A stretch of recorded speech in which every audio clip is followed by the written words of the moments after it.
Hello, guys. So it's me once again, Kenneth Bray, but I go by Junior Omar Years on YouTube. So today we are starting our brand new series, which was titled Photoshop Quickies. So the whole inspiration behind Photoshop Quickies is to or is to share very short bites of information about Photoshop that can go a very long way to improve your skills. So there's no better way to start the series than by going through the the user interface of the software. So for the first time, for the beginner, the first time you open your Photoshop software, this is where, especially if you are using the Photoshop 2021. So this is the interface you see. You are greeted first with your recent designs. So yours might not look this way, but especially if you don't have very recent designs. So this will be your interface when you open the software for the first time without these designs. So what you want to do is come here very simply to your left hand side where you see the Create New.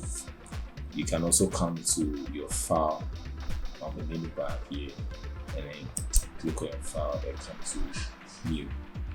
But I just want to go, or usually I go with the Create New button here. So when you come here, Photoshop gives you other presets that you can use. Usually I go with the custom presets, the custom size. So when I click here, so you choose your size here. You can also choose other custom sizes. You can choose your that's your letter, which is more like an A4 or A3 size. If you want to, so has to do with photo size of your photos and photography for the photographers. If you want to go into print design, but usually I just come to set usually and then go with the custom. So the custom allows me to just do my own custom size and all that. So I'm going to go with 15 on the width and then 15 on the height. I usually do with inches, but there are other measurements that you can use, units of measurements that you can use. People prefer pixels that go with inches. And then usually I design in 300 pixels per inch. So this is the how crisp or clear you want your design to be. You can do with 72, but usually I want my designs to be very clear and crisp. So the resolution is around 300. You can still reduce it, like I said. And then the color mode is RGB color. The reason why it's RGB is because I'm not designing for print, I'm designing for social media and online or web. If you want to design for print, you have to go with your CMYK. And this is going to be left as it is, 8 bits, transparent, and then this one you don't need to. So basically, we are good to go. You create on a new and our new document opens. So this is simply what we're going to look at. When you open your document for the first time, you are greeted with the interface, and this can be very intimidating, especially if you're a beginner. But you're going to break everything down simply. I just want you to look at the top, this side, 1, and then this side, 2, and this side, 3. So we're going to break everything down in 3. The top, the left hand side, and the right hand side. So when you're able to break it down, it's very easy to understand. So we're going to take everything one by one and look at everything, the top, the 2 sides simply, and then see how we can.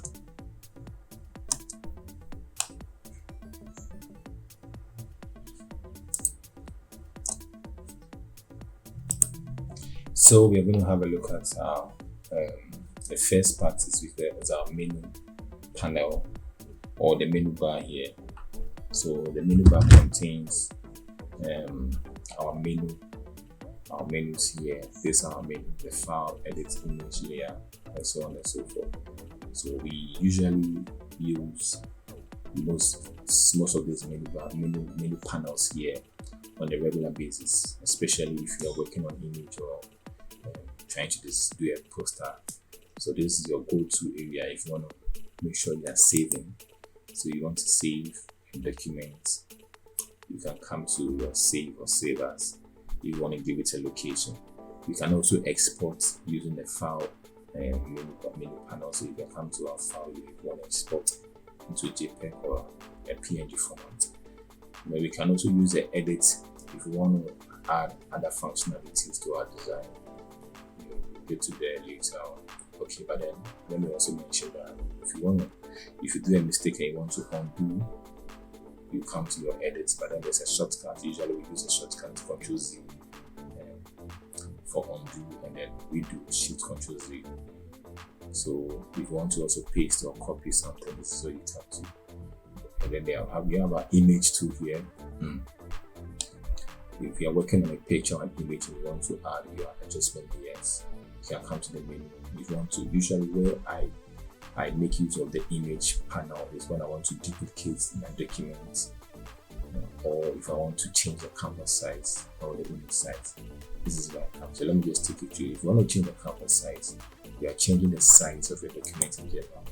So usually maybe you selected 15 by 15, but then you feel like you want to have more of a landscape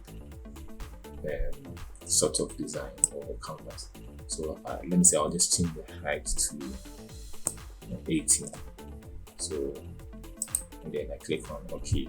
So when I zoom out, it has a look more like an A3 format paper.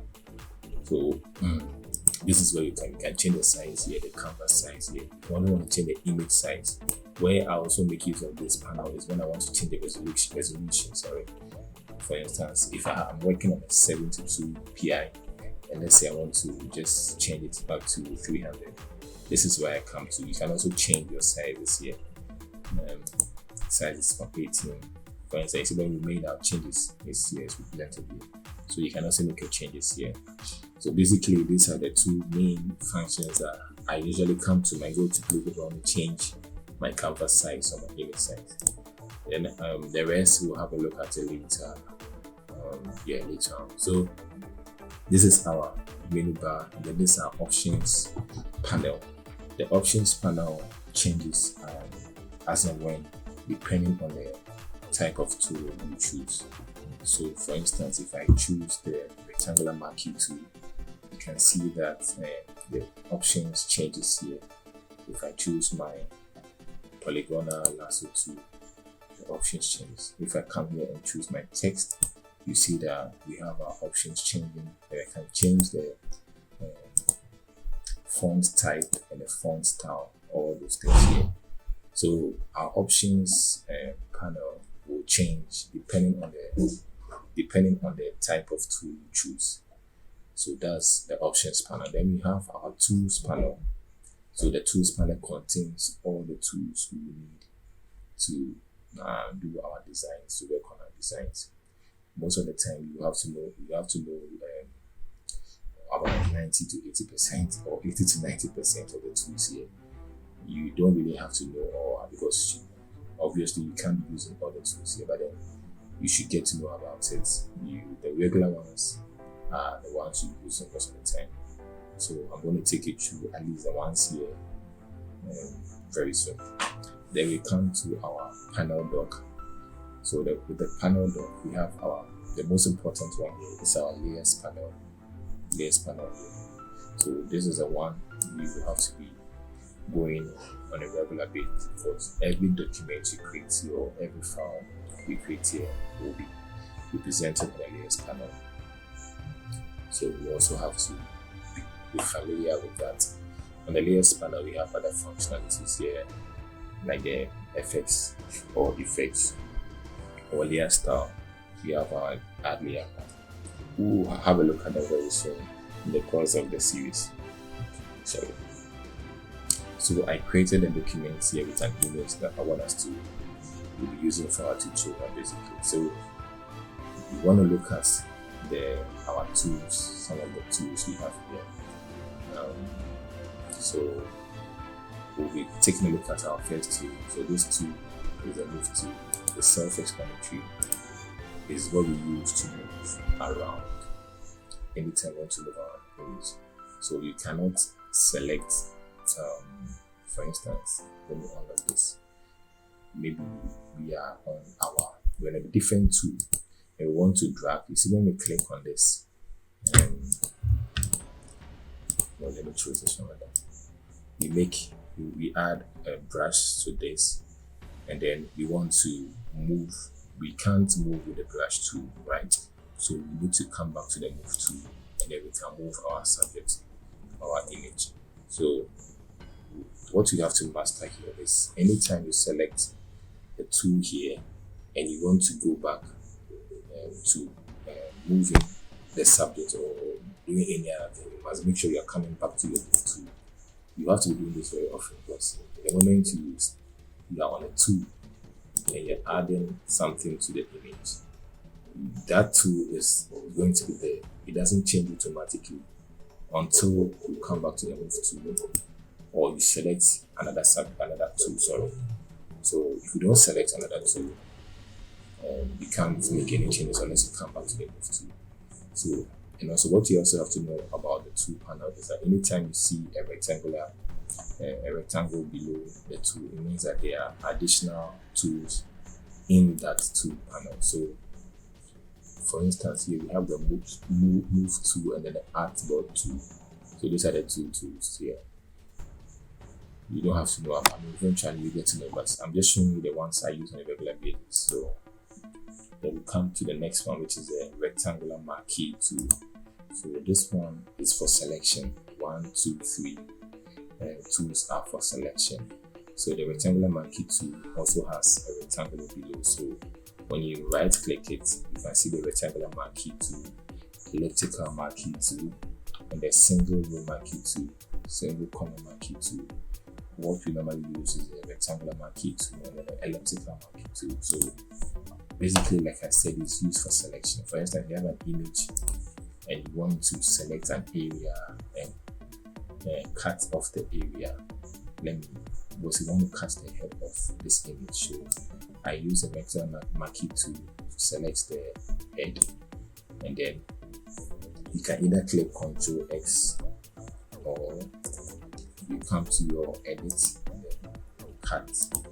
It does the same thing. So you use a rectangular marquee tool to cut off the head, to select the head and cut it off.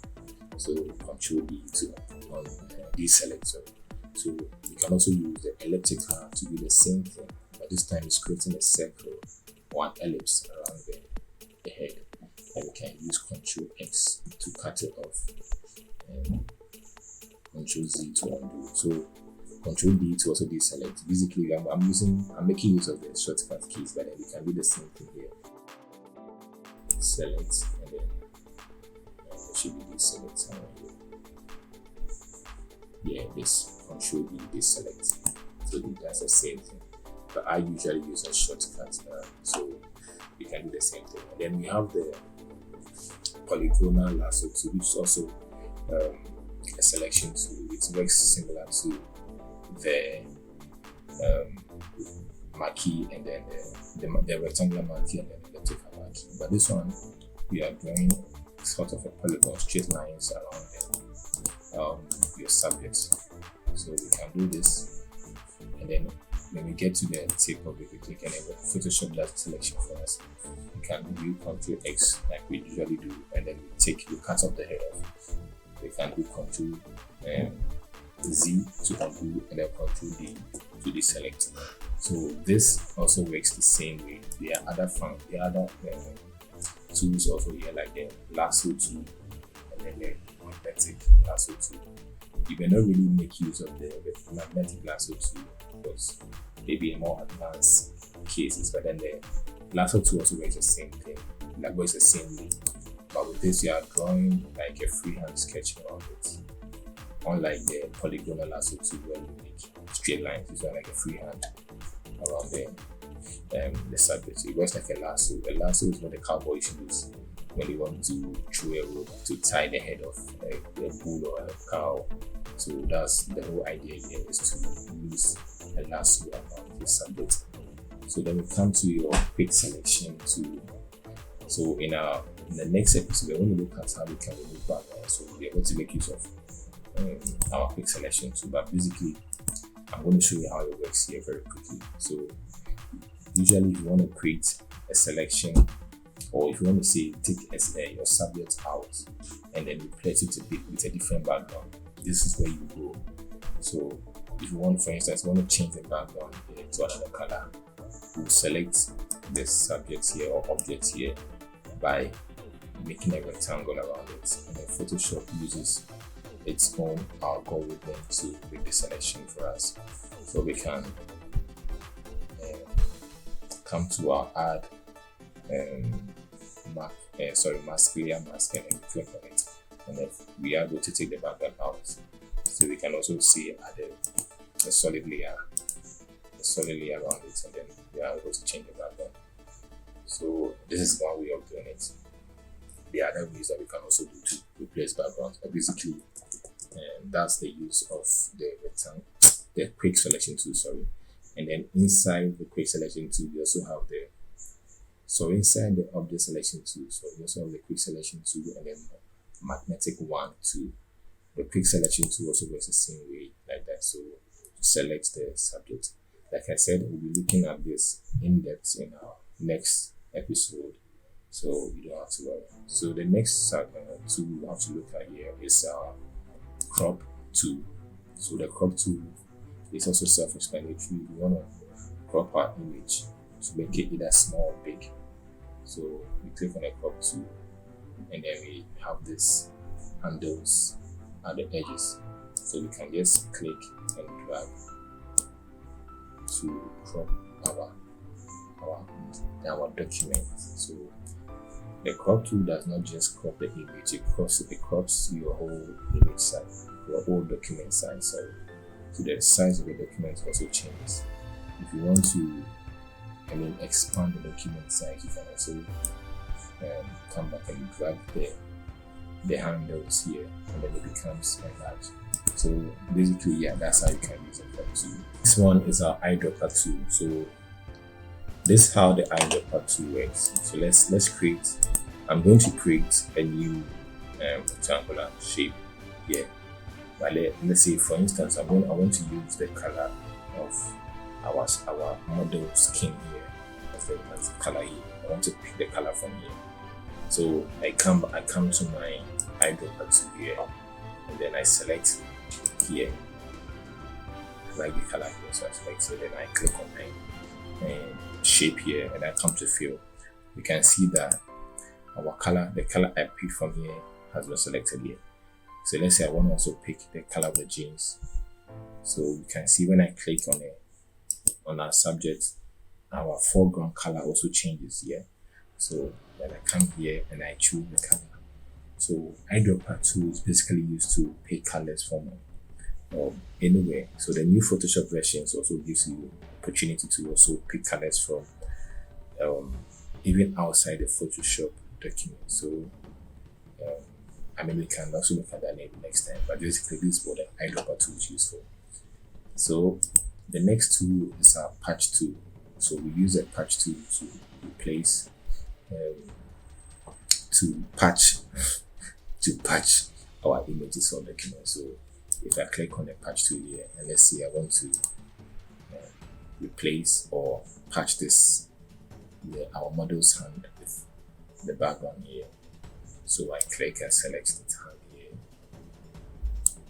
and then it makes a selection. So I'm able to drag. You can see I'm able to drag to our document here. Then it makes a replacement. So I'll be able to patch the side, the hand of the model with the background. So the other things we can also use, we can use the head. So we can do a circle around the head and then drag it, and then it's patched. So basically, yeah, this is how the patch tool works. Let's go back, Ctrl Z, Ctrl Z, Ctrl Z. Now let's come to our brush tool. So we use a brush tool. Usually what I use a brush tool for is to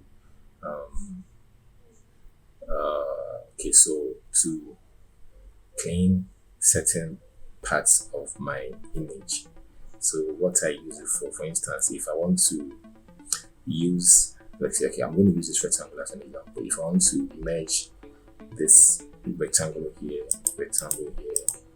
with this image here, so let me just scale it up like this. But then I want just the down part to have this blue thing. So I'm going to clean this part, right? So what I do is that I create a layer mask here, and then come to the brush tool, sorry, then I clean it. So I've been able to merge two colors or two documents together using the brush tool. So this is one of the ways, or this is one of the methods I use with the brush tool. But on a normal basis, the brush tool is basically used to brush. Yeah, so let me create a new document here, and then resize using our brackets open. So I choose a color. By default, select the foreground color. You can use to brush and paint around or on an image. We can also manipulate the size here. So we can do the size very small, very tiny.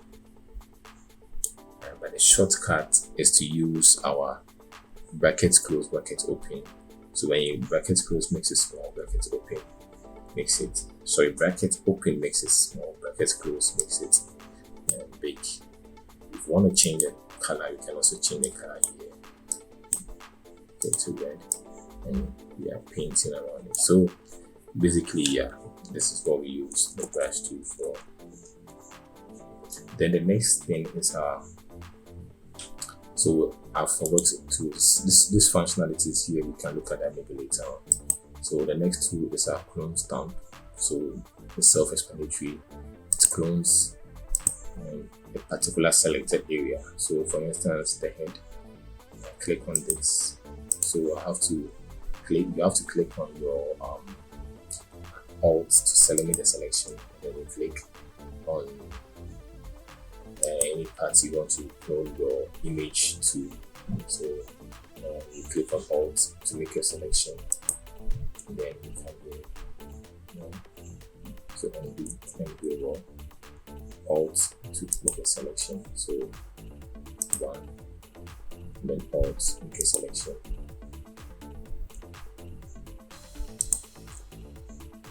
So we've been able to clone our document successfully using the clone tab to create duplicates of our subject. Next is our eraser tool. So eraser tool is used to erase. So we can erase portions of our background or image. Simple as that.